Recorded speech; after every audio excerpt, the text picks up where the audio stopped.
नमस्कार, स्वागत है आपका द न्यूज पर। मैं हूं आपके साथ शिप्रा सैनी। कर्नाटक से बड़ी खबर है। कर्नाटक में कांग्रेस पार्टी की सिद्धरमैया सरकार ने धर्मांतरण विरोधी कानून को रद्द करने का फैसला किया है, जिसके बाद सियासी बवाल अब कर्नाटक में शुरू हो गया है। विश्व हिंदू परिषद ने कर्नाटक सरकार के इस फैसले के खिलाफ बेंगलुरु में विरोध प्रदर्शन किया है। आपको ये बता दें कि कर्नाटक के अलग अलग जिलों में ये विश्व हिंदू परिषद का जो है विरोध प्रदर्शन फिलहाल जारी है। जिस तरीके से धर्मांतरण विरोधी कानून जो कि बीजेपी की सरकार में कर्नाटक में बना था, लेकिन उसके बाद अब सत्ता परिवर्तन कर्नाटक में हो चुका है। मुख्यमंत्री सिद्धरमैया है, कांग्रेस पार्टी की वहां सरकार है, तो इस कानून को रद्द करने का फैसला लिया गया है। लेकिन अब वीएचपी ने इसके खिलाफ मोर्चा खोल लिया है और ये मांग वीएचपी की ओर से की जा रही है कि दरअसल कर्नाटक सरकार जो है वो अपना फैसला वापस ले। ये मांग लगातार की जा रही है। हालांकि उनका जो ये पूरा विरोध प्रदर्शन है ये दरअसल शांतिपूर्ण और कानून के दायरे में होगा, ये वीएचपी की ओर से कहा गया है। हम जबरन धर्म परिवर्तन के कृत्यों की निंदा करते हैं, ये भी वीएचपी की ओर से बड़ा बयान दिया गया है। तो एक तरफ इस पूरे मामले को लेकर कांग्रेस पार्टी और बीजेपी आमने सामने हैं, तो वहीं तमाम जो हिंदू संगठन हैं वो कहीं न कहीं विरोध अब दर्ज करा रहे हैं। कांग्रेस पार्टी पर तमाम तरह के आरोप लग रहे हैं कि कांग्रेस पार्टी किस तरह से तुष्टीकरण की राजनीति कर रही है, किस तरीके से जिहादियों का साथ पाकर वो चुनाव जीतना चाहती है। इस तरीके के आरोप लगातार बीजेपी और हिंदू संगठनों की ओर से लगाए जा रहे हैं। इसी कड़ी में अब विश्व हिंदू परिषद ने ये मोर्चा जो है एक तरीके से कर्नाटक में सिद्धरमैया सरकार के खिलाफ खोल लिया है। क्योंकि बीजेपी सरकार जब मुंबई मुख्यमंत्री थे तब ये कर्नाटक में धर्मांतरण विरोधी कानून को लाया गया था, लेकिन अब जैसा कि देखा जा रहा है कि लगातार जो बीजेपी की सरकार में कर्नाटक में फैसले लिए गए हैं, उन फैसलों को पलटने की तैयारी जो है वो सिद्धरमैया सरकार ने कर ली है। उसी कड़ी में ये फैसला लिया गया जिसका विरोध वीएचपी की ओर से किया गया है। विरोध फ्रीडम पार्क में हुआ है। वीएचपी ने इनमें सभी हिंदुओं से भाग लेने का आह्वान भी किया कि इस विरोध प्रदर्शन का हिस्सा जो है ज्यादा से ज्यादा हिंदू बने, ये कहा गया है। साथ ही संगठन ने सभी जिला इकाइयों से पूरे राज्य में शांतिपूर्ण विरोध प्रदर्शन और कानून के दायरे में ये विरोध प्रदर्शन हो, इसका आह्वान भी किया है। जो विहिप के कार्यकारी अध्यक्ष हैं प्रोफेसर एमबी पुराणिक, उनकी तरफ से मीडिया में बयान भी दिया गया है और उन्होंने ये कहा है कि भारत एक हिंदू देश है और संविधान ने सभी धर्मों के शांतिपूर्ण सह अस्तित्व की अनुमति दी है। अन्य धर्मों के लोग अपने धर्म और रीति रिवाज का पालन कर सकते हैं, हम इसके लिए पूरी तरीके से सहमत हैं। लेकिन उन्होंने ये भी कहा है कि सवाल हम नहीं करते, हम जबरन धर्म परिवर्तन के कृत्यों की निंदा करते हैं। भारत एक हिंदू देश और कर्नाटक इसका एक हिस्सा है।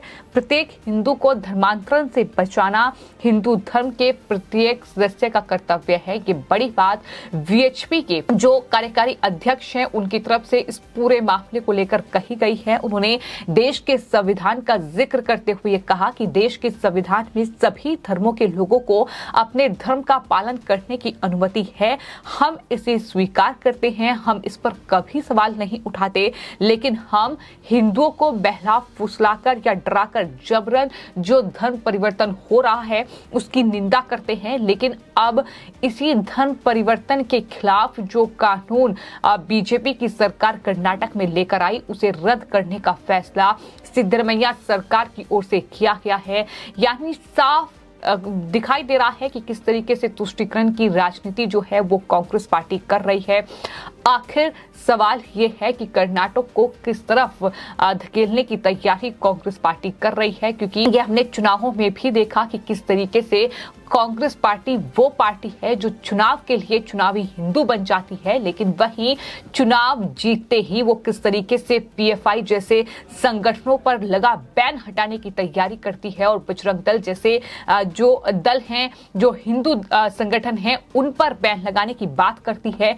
तो ये है कांग्रेस पार्टी की हकीकत, जिसको लोग लगातार लिख रहे हैं और तमाम लोगों की प्रतिक्रियाएं जो हैं वो इस पूरे जो सिद्धरमैया सरकार का ये फैसला है धर्मांतरण विरोधी कानून को रद्द करने का, उसको लेकर सामने आ रहे हैं। तमाम बीजेपी के नेताओं ने सवाल उठाए हैं। इसी कड़ी में जो मध्य प्रदेश के गृह मंत्री हैं नरोत्तम मिश्रा, उनकी तरफ से ये कहा गया है कि कर्नाटक में धर्मांतरण विरोधी कानून रद्द करना और पाठ्य पुस्तकों से परम पूज्य हेडगेवार यानी जो आरएसएस के संस्थापक हैं उनका पाठ हटाने का फैसला कर कांग्रेस ने यह साबित कर दिया है कि वो राष्ट्रवादियों से नफरत और जिहादियों से मोहब्बत करती है।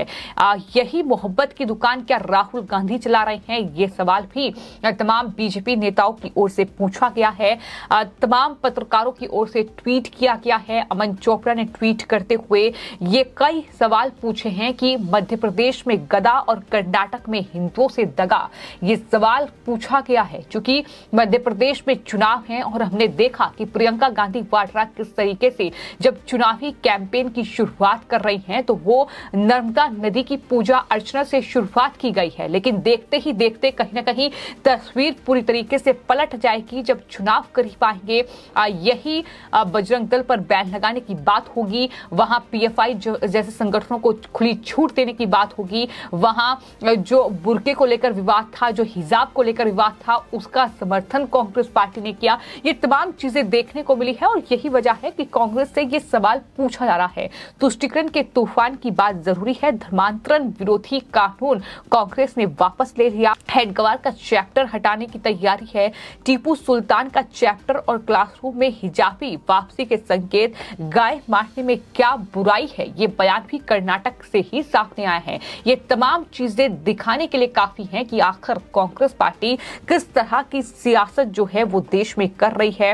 और तमाम लोग ये कह रहे हैं कि सिद्ध कांग्रेस पार्टी ने ये कर दिया है कि हनुमान भक्ति जो है वो कांग्रेस पार्टी की ढोंग है और राहुल गांधी की मोहब्बत की दुकान जो है वो सिर्फ जिहादियों कट्टरपंथियों के लिए चल रही है। इस तरीके के ट्वीट जो है वो बीजेपी लीडर्स की ओर से किए जा रहे हैं। सुब्रत पाठक जो है उनकी तरफ से भी ट्वीट किया गया है। लिखा यह गया है कि कर्नाटक की कांग्रेस सरकार ने बीजेपी सरकार द्वारा लाए गए धर्मांतरण विरोधी कानून को रद्द कर दिया। इससे कांग्रेस सहित उनके सभी सहयोगी दलों की मंशा स्पष्ट हो चुकी है कि वो भारत की धार्मिक जनसंख्या को प्रभावित कर हिंदुओं को अल्पसंख्यक बनाने के लक्ष्य पर काम कर रहे हैं। ये तमाम तरह की प्रतिक्रियाएं हैं जो कि बीजेपी की ओर से दी गई है। तो बीजेपी और तमाम जो संगठन हैं, जो हिंदू संगठन हैं, वो लगातार ये दबाव बना रहे हैं कि सिद्धरमैया सरकार को अपना फैसला वापस लेना चाहिए। लेकिन इस पूरे मामले पर जो कर्नाटक कैबिनेट ने फैसला लिया है, इस पर राज्य के गृह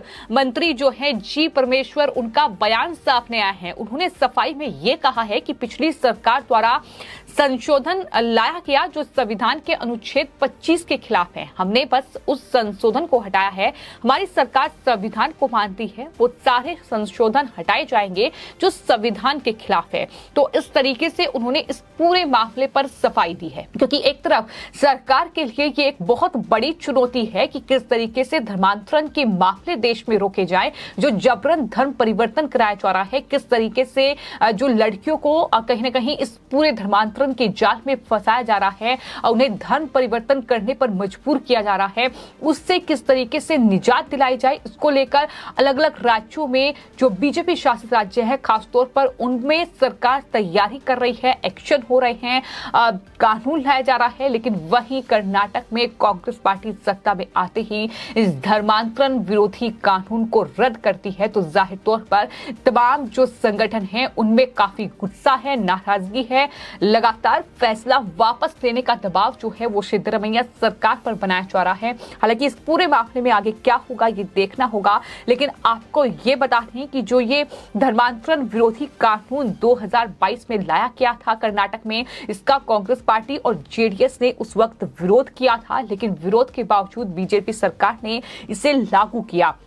और इस कानून के तहत एक धर्म से दूसरे धर्म में जबरन किसी के प्रभाव में या बहकाकर धर्म परिवर्तन कराना गैर कानूनी बताया गया है। इसके तहत 3 से 5 साल की सजा का प्रावधान, 25,000 रुपये जुर्माना लगाने का प्रावधान। इस कानून के तहत धर्म परिवर्तन कराने वाले शख्स पर 5 लाख रुपये जुर्माने का प्रावधान। सामूहिक तौर पर धर्म परिवर्तन के लिए 3 से 10 साल तक की कैद और 1 लाख रुपये जुर्माने का प्रावधान। ये भी कहा गया कि कोई भी शादी जो धर्म परिवर्तन के इरादे से ही की गई है उसे फैमिली कोर्ट जो है वो अवैध मान ली जाएगी और इसे गैर जमानती अपराध बताया गया। लेकिन ये तमाम चीजें अब नहीं रहेगी, कोई जुर्माना नहीं रहेगा, कोई जेल नहीं रहेगी और जाहिर तौर पर इसके बाद जो तस्वीर सामने आएगी वो कहीं ना कहीं बेहद शर्मनाक तस्वीर होगी, जो कि लगातार धर्मांतरण के मामले सामने आ रहे हैं, चिंता का विषय है। लेकिन कर्नाटक में जो फैसला लिया गया है उस पर अब बीजेपी इस फैसले को पलटने का दबाव जो है वो सिद्धरमैया सरकार पर बना रही है। तमाम लोगों का गुस्सा और नाराजगी भी देखने को मिल रही है कि क्या ये तुष्टीकरण की राजनीति के लिए कांग्रेस पार्टी किस स्तर तक जाएगी, ये बड़ा सवाल इस वक्त बना हुआ है। फिलहाल आपकी इस पूरे मामले को लेकर क्या राय है, हमें कमेंट बॉक्स में जरूर लिखें और चैनल को सब्सक्राइब करें। धन्यवाद।